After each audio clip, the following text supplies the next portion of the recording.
આવા વિવિધ પ્રદૂષકો આવે છે ક્યાંથી પાણીમાં? આપણે કીધું ને, પહેલું પ્રદૂષક કયું કીધું? રોગકારકો, મળમૂત્રમાંથી. પછી બીજું કયું કીધું? કાર્બનિક કચરો, સાબુ, ડિટર્જન્ટ, વનસ્પતિ અને પ્રાણીઓના અવશેષો વગેરે. એક ટેબલ ત્યાં આપ્યું છે. જો આ ટેબલ પાકું કરવાનું છે. સૂક્ષ્મ જીવાણુ પાણીમાં ક્યાંથી ભળે? ઘરેલું ગંદા પાણીનો જે નિકાલ કરી છે એમાંથી. એમાં મળમૂત્ર હોઈ શકે છે એમાંથી. પછી કાર્બનિક કચરો ક્યાંથી ભળે? આપણે કીધું પ્રાણીઓના અવશેષોમાંથી, સુએજમાંથી. સુએજમાં સાબુ, ડિટર્જન્ટ હોય ને, બરાબર છે. પછી રાસાયણિક ખાતરોમાંથી, કારણ કે કાર્બનિક પદાર્થ, રાસાયણિક ખાતર યુરિયા છે તો એ કાર્બનિક પદાર્થ જ છે, તો રાસાયણિક ખાતરોમાંથી ભળે. તો આ રીતે ભળે છે. ત્યાર પછી વાત કરીએ ત્રીજું, વનસ્પતિના પોષક તત્વો પાણીમાં કઈ રીતે ભળે? યુરિયા, ડીએપી વગેરે. ખેતરોમાં ખાતર નાખ્યું હોય ને માથે વરસાદ થાય તો ઓગળીને પાણીમાં જતું રહીએ, એટલે રાસાયણિક ખાતરોમાંથી. ઝેરી અને ભારે ધાતુઓ, કારણ કે એ મુશ્કેલીવાળી છે. ઝેરી અને ભારે ધાતુઓ, લેડ, કેડમિયમ, આવી ધાતુઓ કઈ રીતે પાણીમાં ભરે છે? લેડ, કેડમિયમ, મર્ક્યુરી, નિકલ, 50 ઉપરની જે ધાતુઓ છે બધી ભારે કહેવાય. નિકલ 50 ઉપર નથી પણ છતાં એ ઝેરી છે. તો આ જે ભારે ધાતુઓ કે ધાતુઓ છે આ બધી શું, એના જે ફેક્ટરીઓ હોય જ્યાં એનું શુદ્ધિકરણ થતું હોય, પ્રોસેસિંગ થતું હોય, એમાંથી અન્ય ક્ષારો બનાવાતા હોય, એવું જે કેમિકલ પ્રોસેસિંગ થતું હોય એ ફેક્ટરીઓમાંથી. બરાબર. પછી ઘણી વખત જે રાસાયણિક ખાતર ડીએપી વાપરતા હોય તો ડીએપી છે ને જમીનમાંથી ખોદીને કાઢે, ફોસ્ફેટ બેઝ સંયોજન, એનું પ્રોસેસ કરીને ડીએપી બને. એ સંયોજનમાં બહુ અલ્પ પ્રમાણમાં કેડમિયમ જેવી ભારે ધાતુ હોય તો એ પછી ડીએપીમાં આવે, ખાતરમાં આવે. ડીએપી એક ખાતર છે. તો જે મૂળભૂત જ્યાંથી લાવ્યા છે, જેમાંથી પ્રોસેસ કર્યું છે, એમાં માઇનોર અશુદ્ધિ ઘણીવાર પહેલેથી ભારે ધાતુની હોય છે. બરાબર. પછી ભારે કચરો, પાણીમાં ડૂબી જતો હોય ને એવો કચરો, વેસ્ટેજ. ઘણો એવો વેસ્ટેજ હોય જે પાણીમાં ડૂબી જાય. એવું કેવી રીતે આવ્યો પાણીમાં? તો કે પાણી, માની લો કે ખેતરમાં ભરાણ, ઝાઝું ભરાણું, તો એક જગ્યાએ દિવાલ તોડી નીકળી ગયું તો માટી વગેરે પાણીમાં ઢસડીને જાય ને, રેતીની માટી, એ ભારે કહેવાય, હેઠે બેસી જાય. એ કંઈ પાણીમાં ઉપર તૈરે ન રાખે, પણ પાણી દ્વારા જમીનનું ધોવાણ થાય એટલે ભારે કચરો પાણીમાં ભળે. પછી કીટનાશકો બનાવાતા જ્યાં એકમો છે ત્યાંથી, ઘરગથ્થુ વપરાશથી, કારણ કે ઘરમાં માણસો આજ કછુઆ અગરબત્તી જલાવતા હોય, કાલા હીટને, લાલ હીટને છાંટે કરે, તો આ જે પદાર્થો ધોવાઈને જશે. ઘરમાં તમે કાલા હીટ છાંટ્યું પણ વહેલા મોડું તો ધોઈને પાણી સાથે ગટરમાં જવાનું નહીં. તો કીટનાશક એવી રીતે ભળે. ડીડીટી છંટાવી હોય ઘરે કે પશુઓ બાંધતા હોય ત્યાં, તો એ ગમે ત્યારે વોશ કરો ત્યારે એ ધોવાઈને બહાર જશે. એ સિવાય ખેતરોમાં જંતુનાશકો છાંટ્યા હોય કે છાંટતા હોય ને વરસાદ આવે તો એ પાણીમાં ભળી શકે છે. બરાબર છે. પછી કિરણોત્સર્ગી પદાર્થો, આજે યુરેનિયમ વગેરે જેવા જોખમી, અતિ જોખમી પદાર્થો. બરાબર. એનું જ્યાં ઉત્પાદન કરવાનું એકમ હોય, શુદ્ધિકરણનું એકમ હોય, જ્યાં ખાણમાંથી કાઢવામાં આવે ને, અહીંયા વરસાદ થાય, ખાણમાં પાણી ભરાય તો એ પાણીમાં ભળે ને. અથવા જ્યાં શુદ્ધિકરણ વગેરે ચાલુ છે ત્યાં પણ પાણીથી વોશ તો થવાનો જ છે પ્લાન્ટ, તો એ પાણીમાં ભળે. પછી ઉષ્મીય પ્રદૂષણ એટલે પાણીની ગરમી, ટેમ્પરેચર વધારવાની વાત છે. આપણે નાહવા માટે ગરમ પાણી કરીએ તો પાણીમાં ઉષ્મા ભેળવી છે. ગમે ત્યાં ગરમ વસ્તુ હશે તો ઠારવા માટે પાણી વપરાય, રેડિએટર વાપરીએ કારની અંદર. મોટી ફેક્ટરીઓ કુલિંગ ટાવરો વાપરે, તો એ બધામાંથી કુલિંગ ટાવરોમાં ઉષ્મા જે મશીનમાં હતી, મશીનની દિવાલ ગરમ થઈ, એની ગરમી પાણીમાં ટ્રાન્સફર કરી. પછી કેટલીક ગરમી વાતાવરણમાં મોકલી દીધી, પણ પાણીનું ઉષ્મીય પ્રદૂષણ તો થઈ જ ગયું ને, જેમ હવાનું થાય એમ. તો આ બધા એના સ્ત્રોત છે. બરાબર. હજુ આગળ લઈએ. બીઓડી કોને કીધું? Biochemical oxygen demand. Biochemical oxygen demand એટલે શું? પાણીમાં ભળેલા કાર્બનિક પદાર્થોનું વિઘટન જે બેક્ટેરિયા દ્વારા થતું હોય એ જે ઓક્સિજન વાપરશે એ વિઘટનમાં એને બીઓડી કહેવાય. અને બીજું, જો કાર્બનિક પદાર્થોની માત્રા વધુ હશે થોડી કંઈ તો તરત શું થવાનું છે? ઓક્સિજન પૂરો થઈ જાય તો પછી અજારક શ્વસન કરતા બેક્ટેરિયા કામ ચાલુ કરે. વિઘટન અટકશે નહીં, વિઘટન ચાલુ રહેશે, પણ અજારક શ્વસન કરતા બેક્ટેરિયા વિઘટન ચાલુ રાખશે ને એટલે પછી ખરાબ વાસવાળા પદાર્થો બનશે જે આપણા શરીર માટે પણ હાનિકારક છે, રોગકારક છે, એવા પદાર્થો બનશે. એટલે શક્ય હોય ત્યાં સુધી એવું થવું જોઈએ નહીં. કાર્બનિક કચરો ક્યારેય પાણીમાં ભેળવાય નહીં, જવો જ ન જોઈએ પાણીમાં, નહીંતર આ બધા પ્રોબ્લેમ ચાલુ થઈ જાય. ચાલો, ત્યાર પછી રાસાયણિક પ્રદૂષકો. કેટલાક રસાયણો પણ પાણીમાં ભળી રહ્યા છે, કોઈના કોઈ કારણોથી ભળે છે. આપણે દાખલા તરીકે હમણાં જ કીધું, ભારે ધાતુઓ, લેડ, મર્ક્યુરી, કેડમિયમ, આ બધી ભારે ધાતુઓ જ્યારે પાણીમાં ભળે તો એ આપણા શરીર માટે બહુ જોખમી છે. બરાબર? દાખલા તરીકે લેડ હોય ને, લેડ આપણા શરીરમાં 2 અણુ જાય ને, 2 લીવરે શોષી લીધા ને 2, તો એ 2 અણુનો નિકાલ ન થયો, 5 વર્ષ પછી બીજા 2 શરીરમાં જાય ને તો 4 થાય. ઓલા 2 નીકળી ન ગયા હોય, લીવર બ્લોક થતું જાય. આપણું જે મધ્યસ્થ ચેતાતંત્ર છે, સેન્ટ્રલ નર્વસ સિસ્ટમ ખરાબ કરી નાખે, કિડની ખરાબ કરી નાખે. તો ભારે ધાતુઓ ચેતાતંત્ર, કિડની અને લીવરને ખરાબ કરી નાખે છે. લો, આ ભારે ધાતુઓ કોઈ પણ રીતે પાણીમાં ભળવી જોઈશે નહીં, કોઈ પણ રીતે. બીજું, ઘણી વખત સલ્ફ્યુરિક એસિડ વગેરે એનાથી વોશ કરવામાં આવતું હોય, છેલ્લે ગટરમાં જતું રહે. દાખલા તરીકે લોખંડ ઉદ્યોગવાળા આપણે સુરેન્દ્રનગરમાં જ બોલ્ટ બને છે, ત્યાં શું કરે છે, જે કોઇલ આવે, વાયર જાડો બોલ્ટ બનાવવા માટેનો, એને પહેલાં ચૂનાના પાણીમાં, પહેલાં સલ્ફ્યુરિકમાં બોળે, પછી ચૂનાના પાણીમાં, પછી સાદા પાણીથી વોશ કરે, એટલે ઉપરનો કાટ વગેરે દૂર થઈ જાય. હવે આ જ્યારે સલ્ફ્યુરિકમાં બોળે, એ સલ્ફ્યુરિકવાળું દ્રાવણ વારંવાર બોળે, એક સમય એવો આવશે કે એ દ્રાવણ સાવ ખરાબ થઈ જાય, પછી એને ગટરમાં બહાર ફેંકી દેશે પાણી સાથે. તો આ રીતે સલ્ફ્યુરિક એસિડ પાણીમાં જશે. બીજું, આજે અમેરિકામાં ત્યાં બધે હિમ જામી જાય. સવારે ઉઠે ને તો ઘર આજુબાજુમાં બરફ જામી ગયો હોય, બધી રોડ ઉપર આમ નીકળી ન શકાય, ચાલવા જાય તો પડી જાય. તો એ બરફને ઓગાળવા માટે CaCl2 કેલ્શિયમ ક્લોરાઇડ, પછી સોડિયમ ક્લોરાઇડ મીઠું, પછી MgCl2, સૌથી જાજુ MgCl2 જ વપરાય છે. આપણી ચોપડીમાં એનું જ નામ નથી. કિલોના પેકમાં કરિયાણાવાળાને ત્યાં બધે મળે, USAમાં ત્યાં MgCl2. અને એ લોકો સવારમાં જ એ કોથળી લઈ થોડું આમ છાંટી દે, અડધી કલાક રાહ જોવે એટલે બરફ મંડે પીગળવા, પછી પેલું સાફ કરવાનું પોતું વગેરે લઈને એને ધક્કો મારી દે બરફને, એટલે સાફ થઈ જાય. સપાટી ઉપરની જે પકડ હોય ને બરફની જતી રહે, એટલો પીગળી જાય. કારણ કે તમે કોઈ પણ બરફ જામેલો એના ઉપર આવો સોલ્ટ નાખશો, સોલ્ટ હરવે અંદર જશે અને તળિયા ઉપરની એની પકડ ઘટાડી દેશે. સાવ ઓગળીને પાણી જ થઈ જાય એવું નથી, પણ એની પકડ ઘટી જાય, ધક્કો મારીને પછી ઇઝીલી દૂર કરી શકાય. બરાબર? તો આ એક રસ્તો છે કે જેમાં આપણે બરફથી બચ્યા. પણ વાંધો શું થયો? તમે જ્યાં મીઠું નાખ્યું, CaCl2, MgCl2, એ તો પાણી ભેગું ગયું ને, હવે બરફ ભેગું એ તો વહીને પાણીમાં જશે. તો આવી રીતે પાણીમાં ભળી જતા હોય સોલ્ટ. બરાબર? પછી કેટલીક વખત જહાજો હોય એમાંથી તેલ ઢોળાય, કોઈ એક્સિડન્ટથી 2 જહાજ ભટકાણાને માલવાહક જહાજ હતું તો ક્રૂડ તેલ વગેરે પાણીમાં ભળ્યું.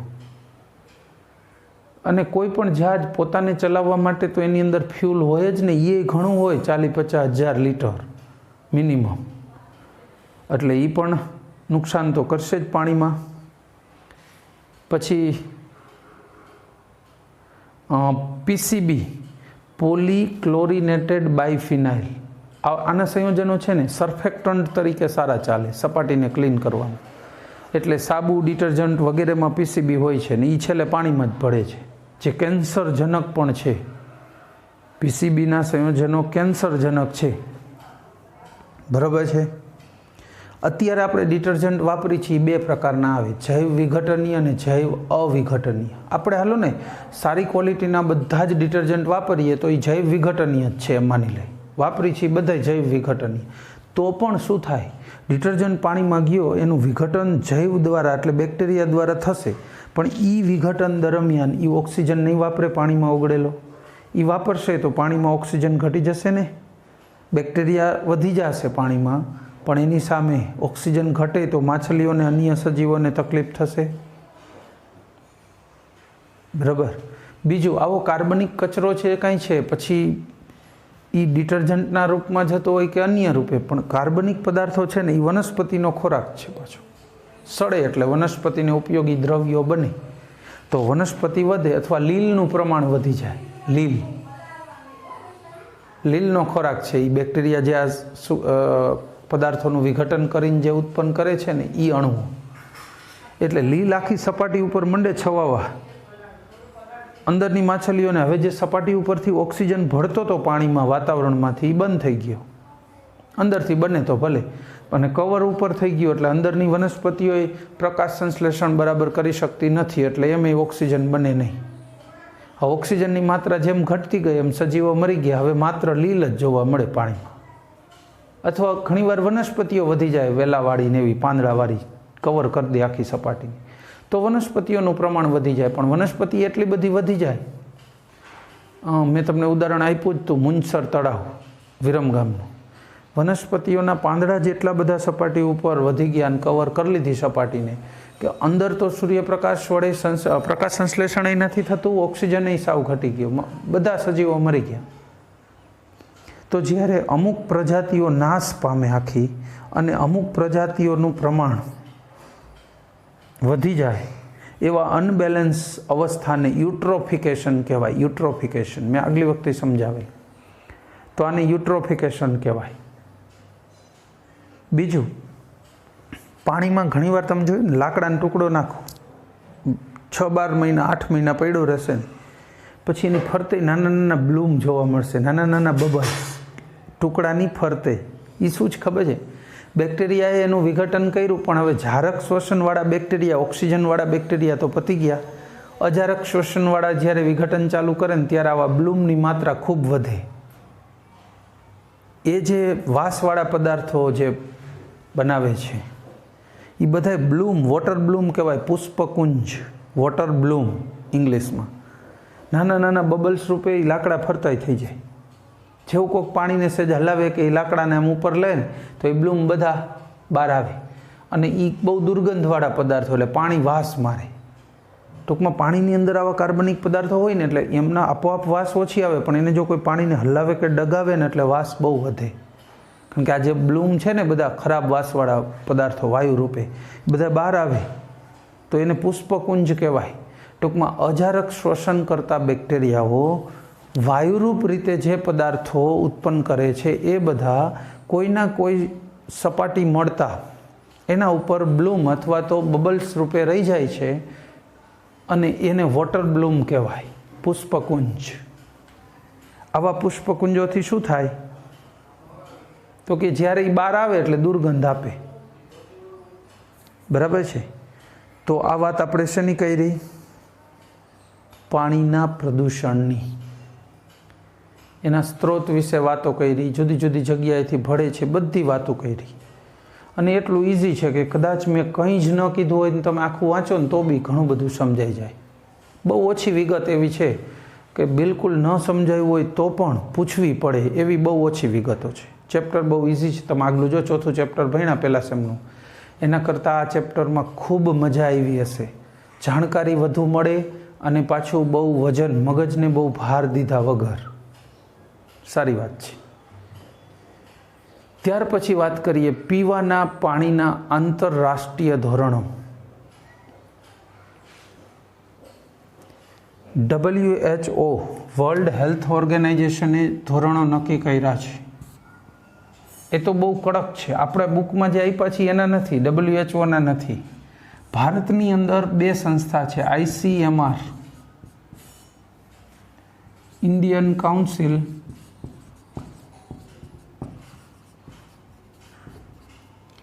Indian council four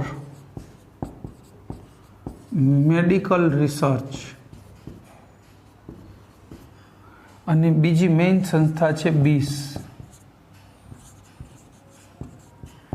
bureau of Indian standards.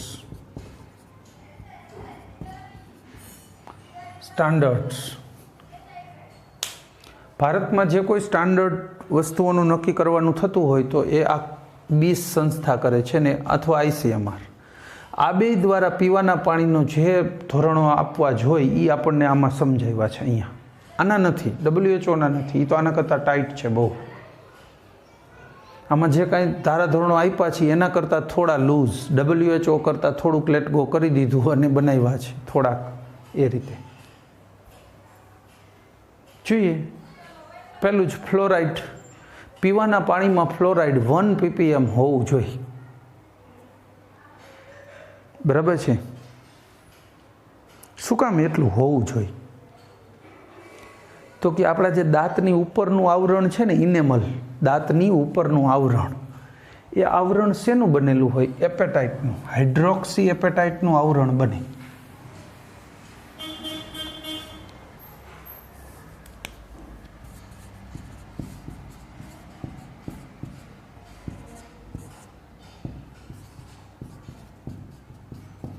આને હાઇડ્રોક્સી એપેટાઇટ કહેવાય.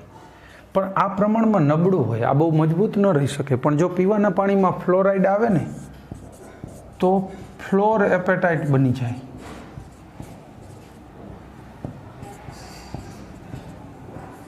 આને હાઇડ્રોક્સી એપેટાઇટ કહેવાય.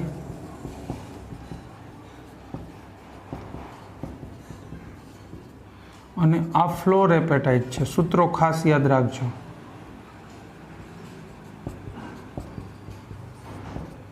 Floor appetite.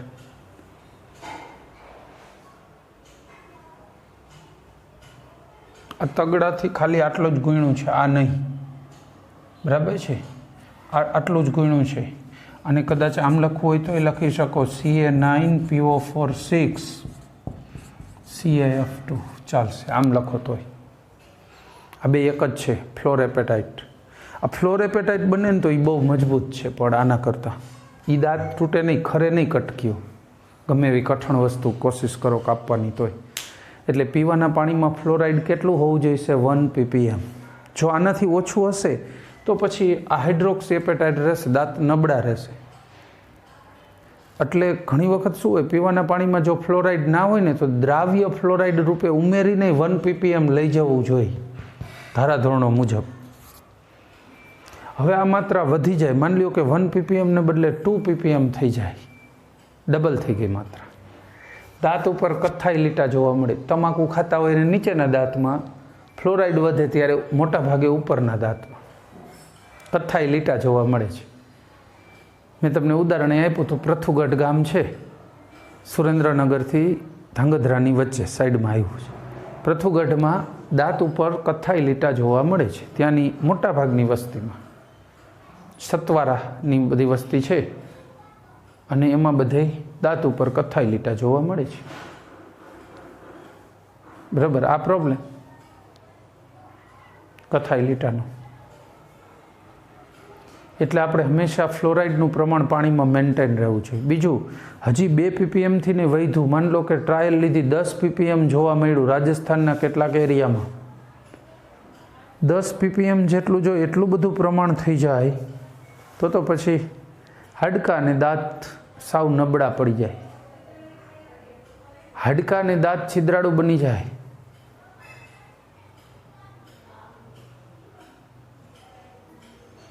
ફોસીજો નામની બીમારીમાં આવું થાય. ફોસીજો, ફોસ્ફરસ વધે ને ત્યારે હાડકાં અને દાંત છિદ્રાળુ મંડે થવા. આવું રાજસ્થાનમાં જોવા મળ્યું છે. 10 ppm જેટલું પ્રમાણ થયું ફ્લોરાઇડનું તો પછી ખાલી ડાઘા નહીં દાંત ઉપર, પણ દાંત જ છિદ્રાળુ થઈ ગયા, હાડકાં છિદ્રાળુ થઈ ગયા, ઇઝીલી બટકી જાય એવા. ચાલો, ત્યાર પછી બીજું જોઈએ, લેડ. પીવાના પાણીમાં કેટલું લેડ એલાવ છે? 50 ppb, પાર્ટ્સ પર બિલિયન. ppm એટલે પાર્ટ્સ પર મિલિયન હોય, આ તો બિલિયન છે. એટલે બહુ અતિ અતિ અતિ અલ્પ થયું લેડ, બસ એટલું લેડ હોય 50 ppb તો જ એ પાણી પી શકાય. એનાથી સહેજ પણ વધારે હોય તો એ પાણી પીવું જોઈશે નહીં. લેડના કારણે લીવર કિડની તો ખરાબ થાય જ ભાઈ. લેડ જ નહીં, બધી ભારે ધાતુ લીવર કિડનીને હોય 100% અસર કરે, કોઈ પણ ભારે ધાતુ હોય. એ સિવાય લેડની એક બીજી સાઈડ ઇફેક્ટ છે, પ્રજનન તંત્ર ખરાબ કરી નાખે, એટલે પછી વંધ્યત્વ આવી જાય, બાળકો ન થાય, આવું થાય. આ લેડની સાઈડ ઇફેક્ટ બહુ મોટી છે. આશ્ચર્યની વાત એ છે, ભારતની હવામાં લેડનું પ્રમાણ ઝાઝું છે. આપણે પેટ્રોલમાં જ નાખતા એટલે પેટ્રોલના ધુમાડામાંથી લેડ ખૂબ ભળ્યું છે. વરસાદ થાય એટલે એ લેડ ઓગળીને પાણીમાં જાય છે. વાંધો એ છે, લેડવાળું પાણી ક્યારેય પી શકાય નહીં. આ 50 ppb તો હાઈલી પ્રમાણ હોય તોની વાત છે, બાકી ન હોય તો ઈચ્છનીય છે. લેડ પાણીમાં બિલકુલ ના હોય તો સૌથી બેસ્ટ ભાઈ. આ તો હોય તો મેક્સિમમ આટલે સુધી ચાલે એમ. પછી સલ્ફેટ 500 ppm થી વધુ હોય તો જોખમી છે. સલ્ફેટ 500 ppm થી વધારે હોય તો શું જોખમી થાય? સલ્ફેટથી શું થાય? ઝાડા થઈ જાય, ડાયરિયા. પણ ઓછું પ્રમાણ હોવું જોઈએ, પાછું સાવ ન હોય તો નહીં, થોડુંક પ્રમાણ હોય ને એ ઈચ્છવા યોગ્ય છે સલ્ફેટનું. એનાથી શું વિરેચક અસર રહી, એટલે ટૂંકમાં કબજિયાત ન થાય, કોન્સ્ટિપેશન ન થાય. બરાબર, રૂટીન દૈહિક ક્રિયા બરાબર કરી શકાય એના માટે. એટલે સલ્ફેટ સાવ ન હોય એવું ઈચ્છવા યોગ્ય નથી. થોડુંક મધ્યમ સ્તર સુધીનું પ્રમાણ હોય તો સારી વાત છે. બરાબર છે. પછી નાઇટ્રેટ. નાઇટ્રેટનું પ્રમાણ 50 ppm પાર્ટ્સ પર મિલિયન સુધી ચાલશે. જો એનાથી વધી ગયું નાઇટ્રેટ અને એવું પાણી પીધું તો મોટાઓમાં તો બહુ અસર ખાસ નથી વર્તાતી, થોડુંક વધારે હોય તો. પણ બાળકોમાં મિથિમોગ્લોબિનેમિયા,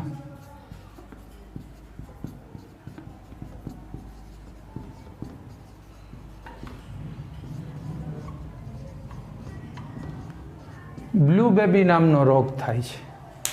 બાળકોમાં આ રોગ જોવા મળે છે, મિથિમોગ્લોબિનેમિયા અથવા બ્લુ બેબી.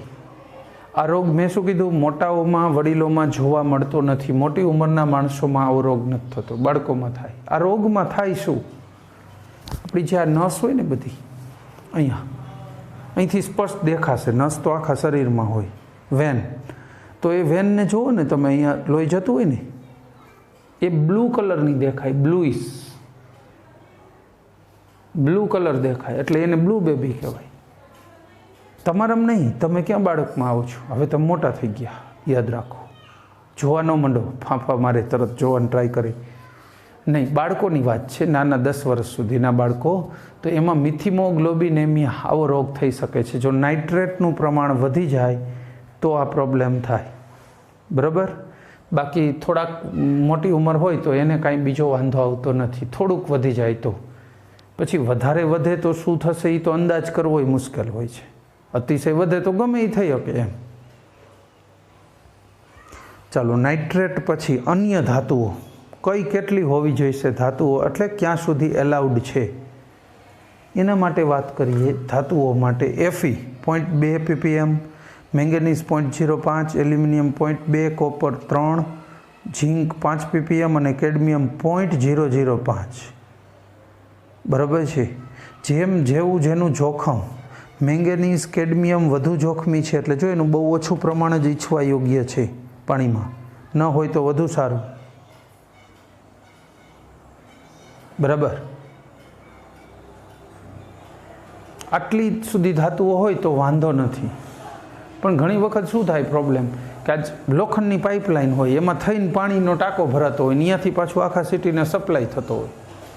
હવે એ પાણી જો થોડું કંઈ એસિડિક હોય, પહેલા વરસાદમાં વધુમાં વધુ SOx, NOx ને CO2 ઓગળતા હોય છે પાણીમાં. વર્ષ દરમિયાન જે હવામાં આવા વાયુઓ છોડ્યા એમાંના ઘણા બધા ઓગળીને આવતા હોય પહેલાં જ વરસાદમાં. હવે એ પાણી એમાં થઈને આવા લોખંડની પાઇપમાં થઈને વહન પામે તો Feનું પ્રમાણ વધી જાય પાણીમાં. લેડની પાઇપ હોય તો લેડનું પ્રમાણ, જે તે વસ્તુઓનું પ્રમાણ વધી જાય. વાંધો આ છે.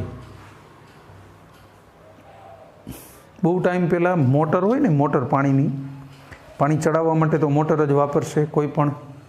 આપણા ઘરે નાની મોટર હોય તો સિટીનો જે ટેન્ક હોય તો એમાં મોટી હોય. એ મોટરમાં રોટર હોય, એક રોટર પંખા જેવી, એ ફરે ને નહીં પાણીને ધક્કો મારે.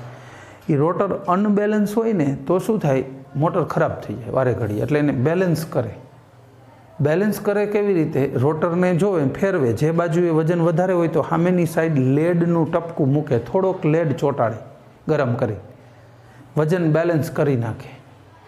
હવે આવી રોટરમાં થઈને જો એસિડિક પાણી વહે તો લેડ વધવાનું ને પાણી આવું થઈ જાય. પ્રોબ્લેમ એ છે કે આપણે જ્યારે જે તે વસ્તુઓનો ઉપયોગ કરીએ છીએ ને ત્યારે એમ નથી વિચારતા કે આનાથી ઇન ફ્યુચર શું થઈ શકે. પ્રવૃત્તિ આપી છે કે તમારી આજુબાજુનું જે પાણી હોય, પછી એ સુએજનું પાણી હોય, ચોખ્ખું પાણી હોય, નળમાં જે પાણી ટેપ વોટર તરીકે આપી રહી હોય નગરપાલિકા, એના સેમ્પલ લો, ચેક કરો પીવા યોગ્ય છે કે કેમ, વાપરવા યોગ્ય છે કે કેમ. આ જે ધારાધોરણો આપ્યા છે પીવાના પાણીના, એની હારે ચેક કરો. જો એ પીવા યોગ્ય ના હોય તો તમે એની માહિતી પત્રકારો વગેરેને આપી શકો છો. એને બોલાવો, એને ફોટા બોટા પડાવીને સરકાર સુધી વાત પહોંચાડો. જો કોઈ ફેક્ટરીઓવાળા કોઈ જોખમી પ્રદૂષકો પાણીમાં ભેળવતા હોય અને જાણકારી મળે તો એની જાણ તમે પત્રકારોને કરી શકો છો, નજીકના પોલીસ સ્ટેશને કરી શકો છો, જેથી કરીને આવું પાણીનું પ્રદૂષણ અટકે. એ આપણી પ્રવૃત્તિ છે. એ સિવાય આપણા ઘરે જે ટેન્ક હોય એની અંદર KMNO4 પોટેશિયમ પરમેંગેનેટ, બરાબર, એના ક્રિસ્ટલ અથવા તો એનો પાવડર મળે છે, એ થોડો નાખી દો. શેના માટે? બેક્ટેરિયા વગેરે ન થાય એના માટે, બરાબર છે. પણ જો કે આવા પદાર્થોનો વપરાશ ઘણી વખત એવું છે, સરકારે સૂચન કર્યું હોય, ગવર્મેન્ટે બધું સાચું, પણ ઇન ફ્યુચર એનાથી કોઈ પ્રોબ્લેમ નહીં થાય એમ કહેવું મુશ્કેલ છે. મેંગેનીઝ છે, જો પીવામાં ગયું તો નુકસાન કરશે. પીવાના પાણીમાં મેંગેનીઝ જોખમી છે. 0.05 ppmથી જરા પણ વધે તો જોખમી છે. એટલે એમ જરા રિસ્કી પણ થઈ જશે. દાખલા તરીકે સરકારે એકવાર એવું બહાર પાડ્યું કે મીઠું છે ને, આપણે આયોડિનની માત્રા ઘટે છે, એના કારણે ગોઈટર નામનો રોગ થાય, ગળું સોજી જાય, ગોઈટર. એટલે આયોડિન મીઠામાં નાખવાનું ફરજિયાત કર્યું કે ભાઈ મીઠામાં આયોડિન હોય તો જ મીઠું ખાદ્ય મીઠા તરીકે વેચી શકાય. એટલે દરેક કંપનીએ આયોડાઇઝ્ડ મીઠું વેચવાનું ચાલુ કર્યું. થોડાક વર્ષો, 10 વર્ષો પછી સર્વે કર્યો તો સમજાણું કે આયોડિન ઘટવાના કારણે ગોઈટર થતો હતો ને, એના બદલે હવે વધવાના કારણે વધારે માણસોને ગોઈટર થાય છે પહેલાં કરતાં. એટલે સરકારે પછી જે મૂક્યું હતું એ પાછું ખેંચી લીધું, કંઈ બોલ્યા નહીં. હવે આયોડિનવાળું નમક વેચાય છે અને આયોડિન વગરનું વેચાય છે. તો સરકારે કીધું છે માટે એને આંધળી રીતે ફોલો કરવું એ જરૂરી નથી. મેંગેનીઝ જેવા પદાર્થો પાણીમાં ભેળવીને જો એ પાણી પીવામાં લેવાનું હોય તો નહીં ચાલે, વાપરવામાં વાંધો નથી, બરાબર. DDT જેવું સરકાર એક સમયે છે ને DDT છાંટવા માટે માણસો રાખતી હતી. એ માણસો ગામડે ગામડે નીકળે DDTની થેલી અને એક પંપ લઈ. તમે કહો કે હા અમારે DDT, અમે પાછા રાડું પાડે DDT છંટાવવાની, એમ તમે કહો કે હા અમારે છંટાવવાની, એટલે તરત તો તમારા ઘરે એ પંપને પેલી બેગ ઉતારે, એમાંથી DDT નાખે, ડોલ માગે તમારા પાસે, પાણી લે, એ પાણી ડોલમાં નાખીને DDT નાખે, હલાવી નાખે ને એનો પંપ એમાં મૂકીને એક જણો પંપમાં પ્રેશર કરે, અહીંયા બીજો સ્પ્રે કરી દે. જ્યાં કહો અહીંયા મફત છાંટી દે. એનો ખર્ચ બધો ગવર્મેન્ટ ભોગવતી હતી. પણ આ જ DDT વિશે ખબર પડી કે આ પ્રદૂષણ ફેલાવે છે, અવિઘટનીય પ્રદૂષક છે, એટલું જ નહીં કેન્સર પ્રેરક છે અને આનો નાશ તો થતો નથી, એના કારણે ઘણા માણસો મરી શકે છે. એટલે પછી સરકારે બંધ કરી દીધું. આજે DDT છાંટવાવાળા ગામડે કોઈ આવતું નથી. પહેલાં આવતું, તમે દાદાને પૂછી જોજો. આજથી 25-30 વર્ષ પહેલાં DDT છાંટવા માટે ઘરે ઘરે આવતા હતા માણસો ગામડામાં. તમે દાદા દાદીને પૂછજો, એમને ખાસ ખબર હશે, ગામડે રહ્યા હશે, એમને તપાસ કરો. આવું હતું, DDT છાંટવા નીકળતા હતા. પછી સરકારને ખબર પડી કે આ તો પ્રોબ્લેમેટિક છે, જસ્ટ બંધ કરી દીધું.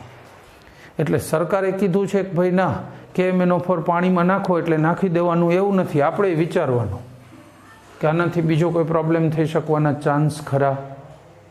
બરાબર છે, તો જ એને અમલમાં મૂકવું. નહીંતર સૂચન ભલે ગમે એ કરે, આપણે અમલમાં તો જ મુકાય કે એની પૂરી અસરથી આપણે માહિતગાર થાય. સારું, તો આ સાથે આપણું લેક્ચર અને પાણીનું પ્રદૂષણ બંને પૂરું. આવતા લેક્ચરમાં જમીનના પ્રદૂષણની અને બાકીની વાતો કરીશું. બરાબર છે. Thank you. જય હિન્દ.